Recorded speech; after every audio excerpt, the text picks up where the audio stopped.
우리 집 개에게도 공격성이 존재할까? 만약 공격성이 있다면 고칠 수 있을까? 평소 반려견의 공격성 여부에 대해 관심이 많았던 보호자들과 함께 공격성 테스트를 진행해봤습니다. 말도 잘 듣고 저한테 좀 집중도 잘하는 굉장히 착한 강아지거든요. 순한데 조금 짖기는 해요. 짖는 정도. 공격성이 별로 없어서 착하고 순한 개예요.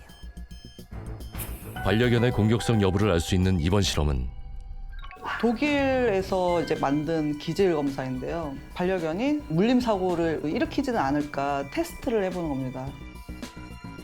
40여 가지의 상황과 반려견들의 심리 및 건강 상태까지 고려해 공격성 여부를 결정짓는 베젠스 테스트.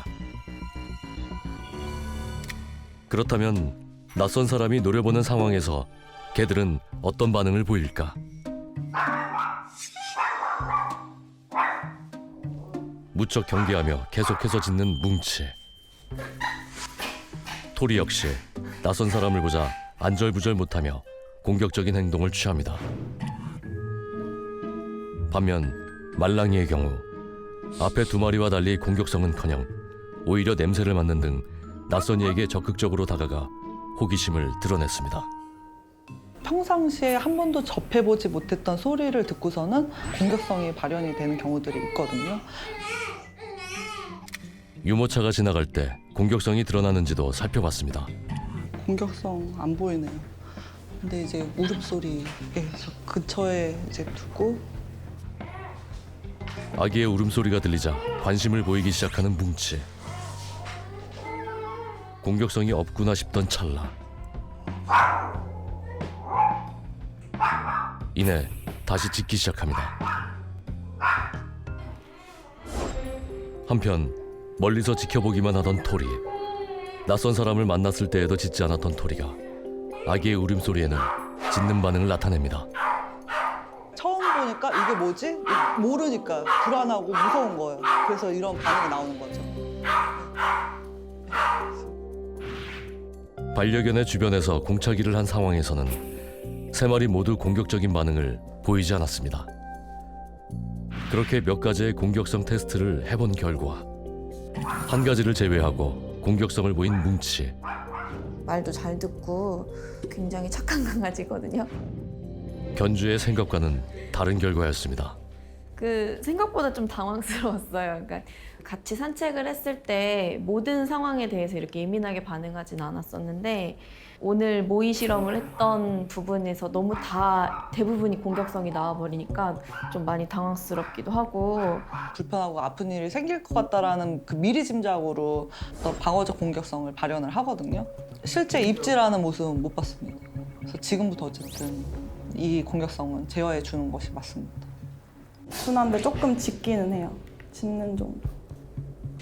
네 가지 상황에서 공격적인 성향을 드러낸 토리. 불안에 기인한 공격성. 네, 그래서 이제 예민함이 이 아이도 좀 있어요. 혹시 몸 어딘가에 질병이 있어서 이렇게 예민하진 않은지 확인을 해볼 필요가 있을 것 같고요. 공격성이 심각하다고 느껴지는 상태는 전혀 아니고요. 테스트 내내 눈에 띄게 공격성이 보였던 두 마리와 달리 말랑이는 실험으로 진행한 모든 상황에서 공격성이 나타난 것은 단 하나도 없었습니다. 이런 말랑이도 공격성을 드러내는 순간이 있다고 합니다. 목소리 큰 남자라든가 손짓이 큰 사람한텐 짖어요. 테스트가 끝나고 반려견들의 공격성 여부는 어떻게 나왔을까? 공격성이 정말 심각하다라고 느껴진 아이는 한 마리도 없었고요.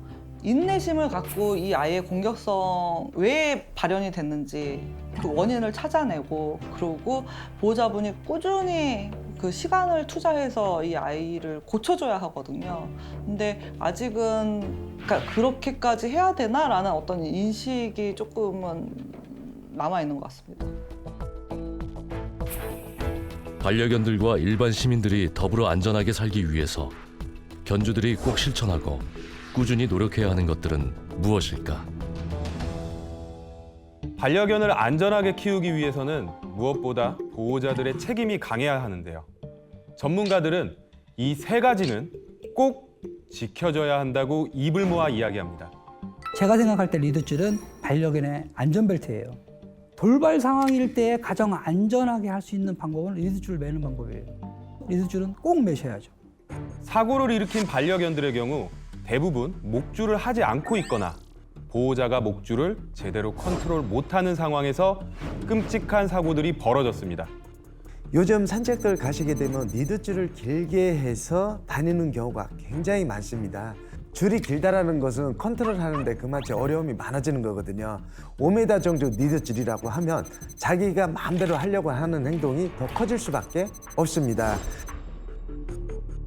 리드줄 길이를 선호하는 것은 1.2m 리드줄을 가장 많이 선호를 하거든요. 1.2m 리드줄이 개를 컨트롤하고 리드하는데 가장 편하거든요. 반려견을 외출시킬 때 목줄을 하지 않은 경우에는 50만 원 이하의 과태료를 부과할 수 있도록 하고 있고, 특히 맹견의 경우에는 목줄과 입마개를 하지 않은 경우에는 최대 300만 원 이하의 과태료를 부과할 수 있도록 하고 있습니다. 두 번째는 입마개 착용입니다. 반려견이 흥분한 상태에서 혹여 목줄을 놓치더라도 입마개를 하고 있다면 끔찍한 사고로 이어지는 것을 예방할 수 있는데요. 맹견 분류로 되어 있는 반려견들은 반드시 입마개 착용하는 것을 기본 원칙으로 하고요. 맹견 분류가 되지 않다 하더라도 사람을 물었던 경험이 있거나 통제가 어려운 거, 이런 성향을 가지고 있는 반려견은 내가 안전을 위해서 입마개를 자율적으로 착용해 주는 것이 바람직하고요. 무엇보다 꼭 지켜야 할 사항은 책임의식을 심어주기 위해 시행 중인 반려동물 등록제를 실천하는 것입니다.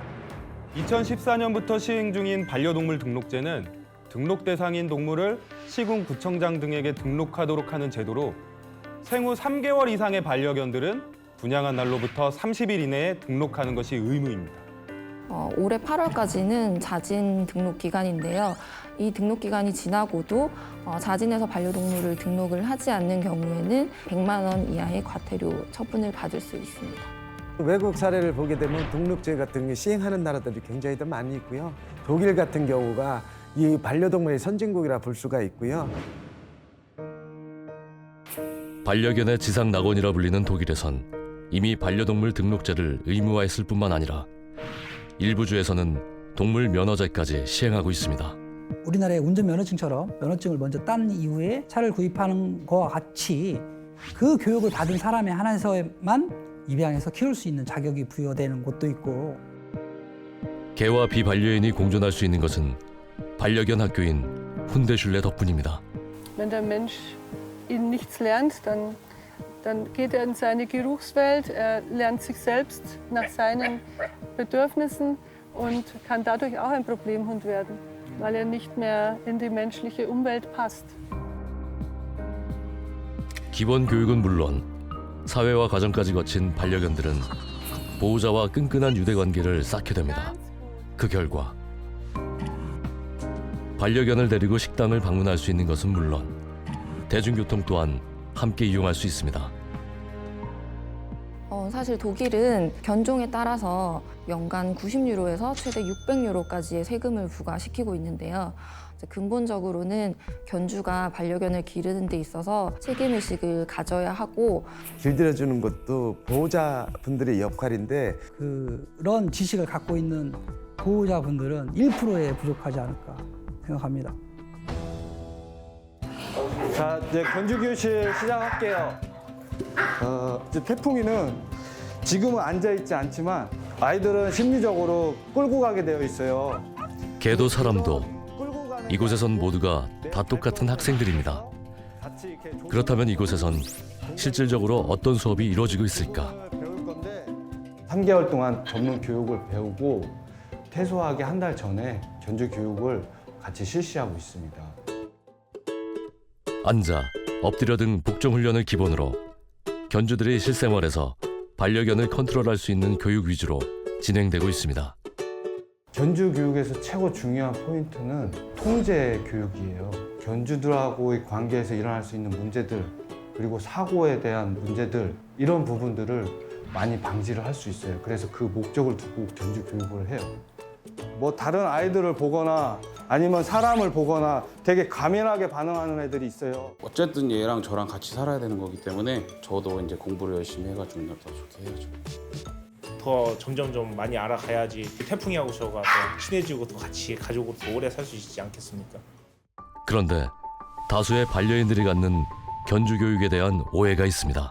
훈련만 하면 기계인 것처럼 다 됐다고 생각들을 많이들 하시는데 평소에 대하던 방식 그대로 견주가 변함없이 대한다면 아무리 교육이 잘 되어 있어도 또 옛날처럼 다시 돌아오게 되기 때문에 견주 교육이 꼭 필요합니다.